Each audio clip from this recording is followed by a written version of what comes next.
Hello மக்களே, எல்லாருக்கும் வணக்கம். இன்னைக்கு நான் எதை பத்தி பேச போறேன் அப்படின்னு பாத்தீங்கன்னா, பிக் பாஸ் சீசன் 9. இந்த பாரு புறம்போக்கு நாய் என்ன பண்ணிட்டு இருக்கான்? அது கூட சேர்ந்து அந்த கமருதீன் கேவலமானவன், அவன் என்ன பண்ணிட்டு இருக்கான்? ரொம்ப ரொம்ப மனசு கஷ்டமா இருக்கு. இந்த தருணத்துல வந்து சாண்ட்ராவோட ஹெல்த் நல்லபடியா இருக்கணும்னு நம்ம ப்ரே பண்ணிக்கணும். அதை மட்டும்தான் சொல்ல முடியும். பிக் பாஸ் சீசன் 9 மாதிரி ஒரு நல்ல பிளாட்ஃபார்ம், இது ஒரு ரியாலிட்டி ஷோ.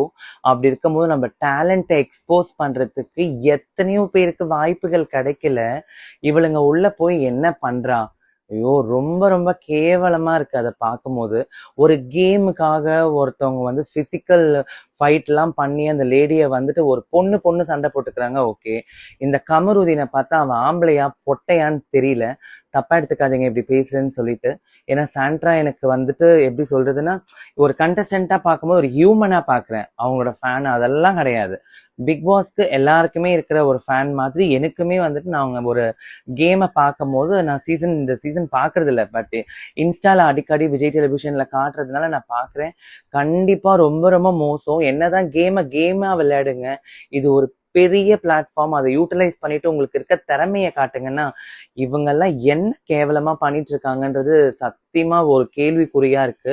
கண்டிப்பா அதே மாதிரி வந்துட்டு இந்த அப்பா அம்மா இல்லைன்றதுனாலதான் வளர்ப்பு இப்படி இருக்கும் போல இருக்கு.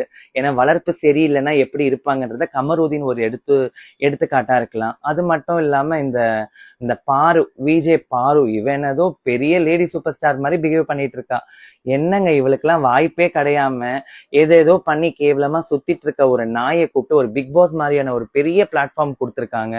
அப்படி இருக்கும் போது இந்த எப்படி யூட்டிலைஸ் பண்ணிக்கலாம்? ஒரு பொண்ணு பிசிக்கல் சேலஞ்சில் ஒரு காக்கா வலிப்பு வர அளவுக்கு ஒருத்தவங்களை வந்து ஹர்ட் பண்ணி நீங்க இதை பண்றீங்கன்னா வந்து ரொம்ப தப்பு. இதோட குழந்தைங்க பிரஜன் அண்ணா வெளியே இருக்காங்க. அந்த குழந்தைங்க 2 பொம்பளை பிள்ளைங்க, அவங்க ஃபேமிலி மெம்பர்ஸ் இதை பார்த்து எவ்வளவு வயிறு எறிவாங்க. இதுங்களெல்லாம் செருப்பை கழட்டி அடிக்கணும். கண்டிப்பா வந்துட்டு இந்த தருணத்துல வந்து விஜய் சேதுபதி சார் ஒரு நியாயமான முடிவு எடுப்பாருன்றத நான் நம்புறேன். ஏன்னா கண்டிப்பா எப்பவுமே வந்து சார் வந்து ஒரு நல்ல விஷயங்களுக்கு சப்போர்ட் கொடுப்பாரு.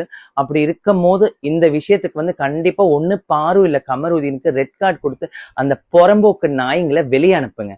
ஏன் தான் இப்படி இருக்காங்கன்னு தெரியல. ரொம்ப ரொம்ப கஷ்டமா இருக்கு. விஜய் பார்வெல்லாம் எங்கேயாவது பார்த்தேன்னு வச்சுக்கோங்களேன், கமருதீனையும் இவளையும் செருப்பு எடுத்து அடிக்கணுங்க. ரொம்ப கஷ்டமா இருக்கு. ஆனா நீங்க எதை பத்தியும் பிரச்சனைன்னா கவலைப்படாதீங்க. நாங்க கடவுள் கிட்ட ப்ரே பண்ணிக்கிறோம். எல்லாமே சரியாயிடும். Thank you so much.